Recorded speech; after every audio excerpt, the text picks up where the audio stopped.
Hello there guys, and welcome back to the Flying Birds channel. I know it's been a long time since my last upload. I was going to upload the Stab League, but in a tragic turn of events, I decided to leave the league. I was really struggling with school at the time and wanted to make school a priority, and Stab was really understanding in that matter and decided to let me leave. Therefore, that's the main reason why there hasn't been many uploads. Also as well, I recently bought a new mic. A big shout out to Zazzle for helping with that purchase. You are the man, my good pal, Zezel. Big fan, big fan.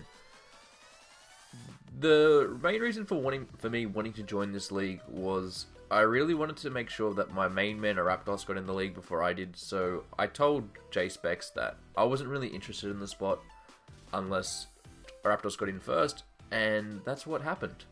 Now we are taking over Dell, coach of the LA Ducklets, and replacing them with the iconic New South Wailmers, one of the best team names in the format, because pun team names are the only way to go. Now just pick a team you like, really. This week we are taking on a Mega V, coach of the Colorado Rapidash and reigning PMC champion. A Mega is no opponent to underestimate. He's most known for bringing I think it was Z move Bulk Cup Mimikyu against Jake Moran in last season's finals. He's definitely a worthy opponent, but I think our Wailmers may have the strength to do so, to overcome this burden. Now, before we get into this battle, there are numerous shoutouts I have to do because it's never a bird video without a few shoutouts. Firstly, thank you to Bill Standish for this graphic. Bill made this graphic like 6 months ago, and even then, it still looks clean as fuck today. If you need a graphic artist, I highly recommend Bill. He does some amazing work. He's done some work for like the GBA, NPL, I think, and other leagues. So definitely check him out. Oh no, it wasn't NPL, it was P4G. But make sure if he does your graphics to then kick him out of the league. I think that's a good strategy. Secondly, a big shout out to all the front office members. My boy Cos, aka Sleeves, you know, he's a goat. He was tearing up the NBA, which is my league, so I knew I had to get the best of the best out of my league. He's not doing too well in the NPL, but I think that, you know, he's struggling to adapt to Wi-Fi, but I know my boy Cos, it's nothing. Everyone, even perfection has to go through a spell of bad form. You gotta remember, even Adam made a mistake, and that was eating the fucking apple. So Cos, don't eat any more fucking apples. Secondly, to my boy Blitz. Blitz has always been my main go-to guy for front officers. He's an absolute freak of a player, very good Smogon Tour player, and also as well, he is a very talented player and has been a number of highly profiled players, for example, Ace of Base, Matty Brolick, and I think that when you want players in your front office, I really think that having those core two guys really helps with both building and mocking. And thirdly, you know it's the PMC, and there's only one person that is the public enemy number one of the PMC. The bad boy himself. FuckHera! Fuck him! Fuck him! Up the ass with a broomstick.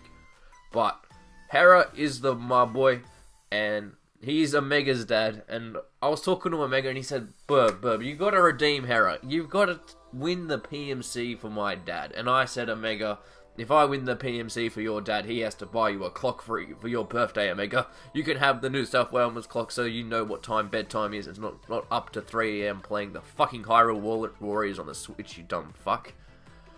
So, we put Hera in the front office. Hera's there for memes, and also he's a nice guy. I love Hera to death. So, if we lose, fuck Hera. But if we win, fuck Hera. It's just how it goes, really. Then the next lot of people I want to shout out are people that are trying to help me improve my content, and some of the guys I trust the most in the format, and they're extremely nice guys. Firstly, my son Danekii. He may be a man now, but he still remembers Papa. That's good. Secondly, Trip, when he's not watching My Hero Academia or any of the other weeb crap that he watches, he's helping me out. I love Trip to death. He's a funny fuck. Make sure to follow his Twitter, and he's now streaming Fire Emblem, I do believe. So definitely some different content, and also as well, high quality content, and that's why Trip has always made sure that I refer to him as Trip HD. The HD is the quality output of his videos. And thirdly, to my main man EA Run 24220. You know, he's coming off some rough IRL situations, but he's dunking on life at the moment. He's the mascot of the Donuts.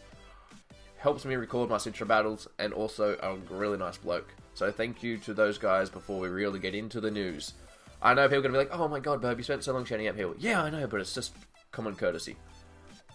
So, this week against Omega V, let's look at the matchup. As I said before, I took over a draft.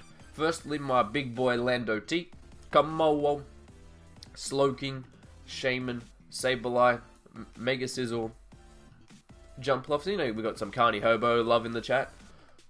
Check out his new serve, by the way. Zerkatry, Entei, Alola Ninetales, and regular Ordino. And my opponent's team is the Mega Blastoise, Zapdos, Mimikyu, Arcanine, Toxicroak, Hitmontop, Rapidash, Kartana, which my boy in the front office, cause he's telling me that Kartana's a big old threat, and I believe him. Diggersby, Espeon, and Lantern. Scarfer! Hera, what do we do against Lantern? Error 404. When I looked at this matchup initially, I thought, right, let's put Defog on the team, because that's like always the first thing I do. Look at Hazard Control and Hazard Offensive Pressure. And it screamed to me that he doesn't have a rocker, which was really weird. Especially when you consider that his team's offense, I don't think of that highly. I think, like, outside of Card and Diggersby, I think Pokemon like Mega Blastoise, Zapdos, Toxicroak, Espeon, Hitmontop sort of need that little bit of rock chip damage to help them work nicely. Mimikyu as well is his sort of totem or mascot Pokemon. So, as I mentioned earlier, it did win him the PMC that season, so I could definitely see Mimikyu coming again, especially at a tier 2 value. It is amazing.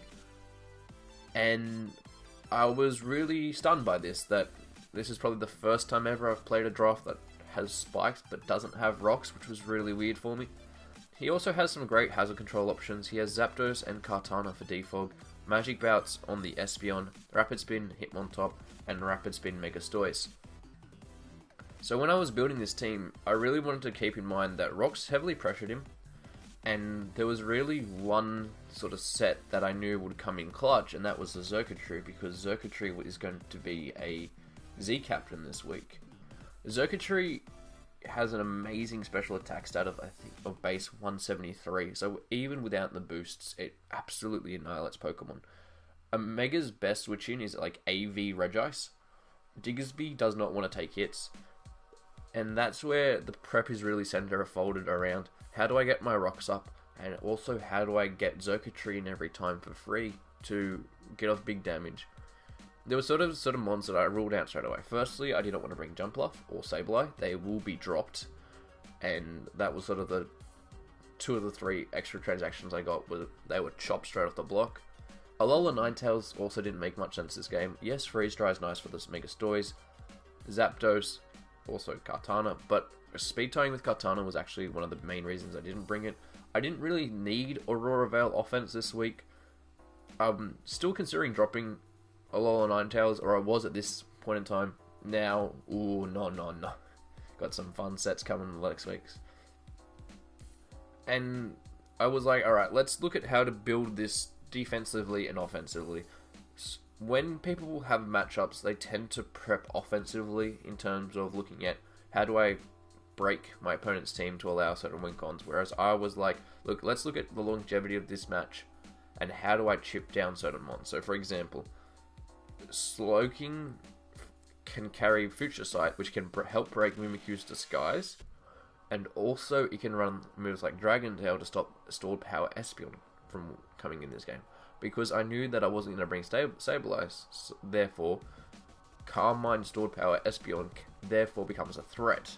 I don't really have the best switch-ins to it outside of Slowking. The other main thing was Landorus T is phenomenal in this matchup. However, I can't bring Physical because of the Intimidate spam, the Arcanine, and the Hitmontop. And I didn't want to lower that Landorus's damage output. Kamoa therefore then has to be a rocker. And Kamoa is a very interesting Pokemon. I think I got it in like maybe my first Sun and Moon draft, and it was sort of really janky back then. That was before the Stealth Rock and the Move Tutor moves. I think it was like tier 4 Kamoa, but I really liked it. I had it in the NPL minus Triumph season, and also as well Kamoa and Mega Scizor are regular and sort of regular faces. I also was debating on SD, a Mega Scizor initially, or the 3 attacks Mega Sizz, and that's where the team sort of evolved from, looking at how do I prep offensively against this draft and defensively. I really don't rate Mega Stoice as a Mega Slot. Yes, it does a not job well of being a fat rapid spinner, but I think that rapid spinners that don't have that much offensive presence really hurt teams, and I find that Mega Stoice is a bit lackluster for me. That's personally why I'm against it. Kartana's an amazing defogger, but at the same time, why do you want to use your best offensive Pokemon as a defogger? Therefore, let's get into the building stage now. As mentioned on the matchup slide, Xurkitree was always going to be the win con this week, and I dedicated all my nicknames to some of my most favorite original NBA boys. Not all of them are there. Some of them are there. Don't be triggered, please. You'll all get your turn. Firstly, this battle this week is dedicated to my boy Thunder. He's not dead, but him being a boy is sort of dead, and that's depressing because we've known Thunder for years. Side drama. Rest in peace. Beyond the tombstone. Xurkitree with the Electrium Z this week was initially the play.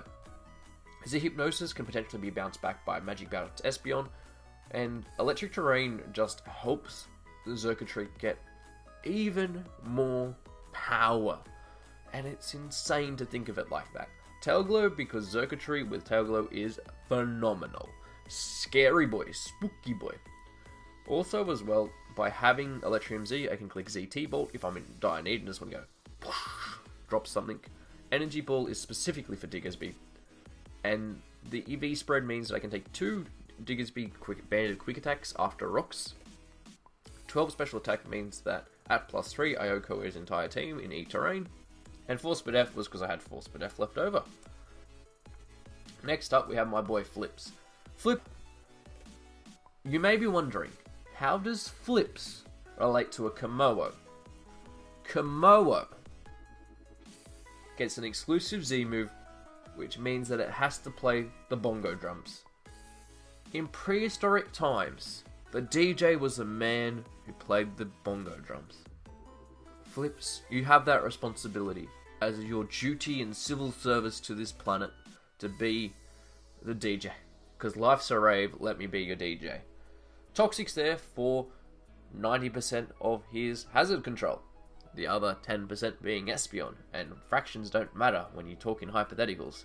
Stealth Rock, as mentioned earlier, I wanted to bring offensive Lando this week. Clinging Scales because it hits everything harder and neutrally. And Drain Punch was specifically for the Regice. As I mentioned earlier, once I get rid of Regice, Xurkitree's going to go ham and go in and go whoosh. And that was a real reason that I brought Komodo as a mixed set this week. Next up we have Bobby. Bobby is one of the OG NBA members who I hope watches my videos. If not Bobby, Angry Reacts.